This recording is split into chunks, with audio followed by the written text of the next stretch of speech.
Hey there, my name is Adam Sullivan. I am the creative director at Kanary Solutions, and today I am here to help you demystify vector graphics. At some point, you or somebody on your team has probably digitally delivered either a packaging design to a print vendor, or perhaps it was a banner design to a sign shop, only to be asked by that vendor, hey, could you instead possibly get me a vector-based file, they may have said.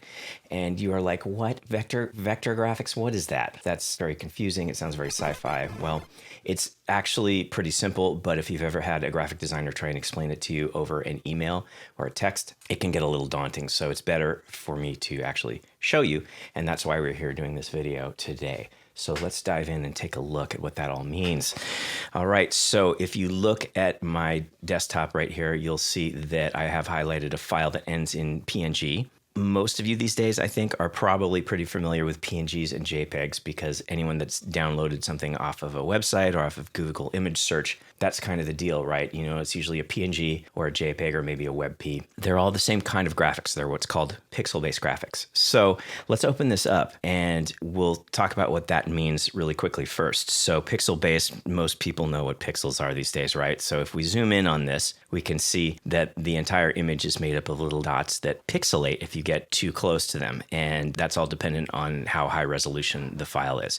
So if you look at it back here, it all kind of hangs together. If you zoom in on it, not so much. And you'll also notice as a kind of an aside that this opens in Adobe Photoshop when I double click on it. And that's no mistake. Basically, if you've ever wondered why a graphic designer might do one thing in Photoshop versus another in Illustrator, it's because the ecosystem that Photoshop runs on is about pixel-based graphics and vector-based graphics or Illustrator's domain. So we'll talk more about that in a future video. Anyhow, when you're doing packaging, a lot of your typography and your logos and your background images are very fine. They have a lot of detail. They're rendered very small. You know, a lot of this type for ingredients and caution, distribute, all that, that's going to be like 3-point type. It's going to be really small. And so as per the FDA and also just having a good looking package, you want everything to hang together. You want it to be crisp and clean and tight. And pixel-based graphics have a lot of pitfalls because they are tied to resolution, and it's easy to get that wrong and come up with a really fuzzy looking box where you can't read anything on it. There's other reasons to use vector-based files as well, but we'll get into that in another video. So you get the picture. Let's close that file. And then let's instead open up this file that you'll see has .ai after it, which means Adobe Illustrator. And sometimes that vendor may have even asked you for an Adobe Illustrator file as opposed to a vector file. And, you know, it's the same reason. Like I said, Adobe Illustrator kind of revolves around vector-based graphics. So let's find out what that is now. Again, let's zoom in on this file. It's the same label as you can see. But as we get closer and closer here, nothing breaks down, nothing turns to pixels. It's all super crisp and super clean, even at this huge magnification.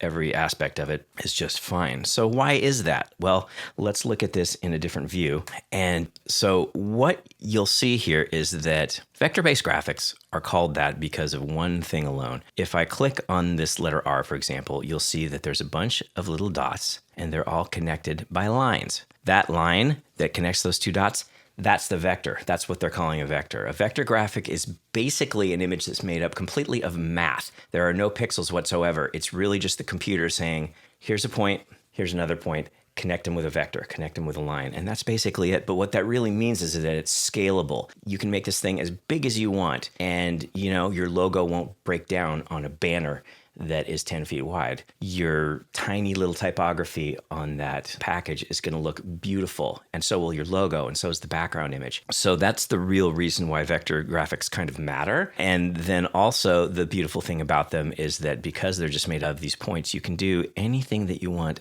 to them, and that becomes your reality. Not that you would want to do that to an R, but you get the idea.